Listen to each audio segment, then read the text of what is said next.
இந்த ஒரு மனுஷன் என்ன பண்றான்னா அங்க இருந்து ஒரு பாதாள சாக்கடைக்குள்ள ஒரு பொருளை சிக்கிருக்க பாத்துக்கிட்டு ஒரு இந்த கருவி மூலியமா அது ஒரு வெளியே எடுத்துட்டான். வெளியே எடுத்து உடனே ஒரு கோலி குண்டு மாதிரி இருந்துகிட்டு எடுத்துட்டு பக்கத்து கரண்ட் கொடுத்துக்கிட்டு அவரோட சொந்த பையனோட பைக்கு ஏற்றிக்கிட்டே நிறுத்திட்டு போறப்படுறான். மறுநாளும் அதே மாதிரி ஒரு பாதாள சாக்கடைக்குள்ள ஒரு குச்சி ஊட்டி தின்னுட்டு இருக்கும் போது அவருக்கு ஒரு மூடி ஓப்பன் பார்த்தோம்னா ஒரு பாதாள சாக்கடைமே சுடுதண்ணி போல குதிக்கவே ஆரம்பிக்குது. இதை பார்த்த உடனே இருந்துகிட்டு என்ன இதுன்னு தெரியாம ஒரு தலையை ஊட்டி எட்டி பார்த்திருக்கும் போது ஒரு ஸ்ட்ரேஞ்சான கை வந்துகிட்டு அவரோட கழுத்தை பிடிச்சி இழுத்துட்டு உள்ள போயிருது.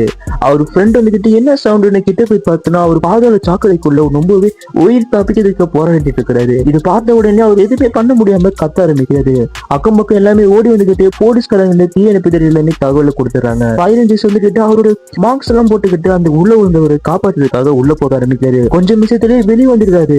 அது விஷயம் கேட்ட உடனே அவரு பையன் வந்துகிட்டு அங்க அப்பா காண சொல்லிக்கிட்டு ரொம்பவே கத்தி கதறிட்டு இருக்கிறான். அதுக்கப்புறம் வெளியே வந்து ஃபயர் இன்ஜின்ஸ் என்ன சொல்றாருன்னா உள்ள யாரும் இல்ல சார் சொன்ன உடனே அவங்க பையன் வந்துகிட்டு அவரோட போட்டுன சட்டையை பிடிச்சி ரொம்பவே கதறி அழுக ஆரம்பிக்கிறான். மறுநாள் காலையில வந்துகிட்டு அவருடைய சாக்கடைக்கு பக்கத்துல ரொம்பவே சடலமா கடக்க ஆரம்பிக்கிறாரு. உங்களுக்கு இதுல மனசுல என்ன தோணுச்சோ கமெண்ட்ஸ்ல எழுதிடுங்க.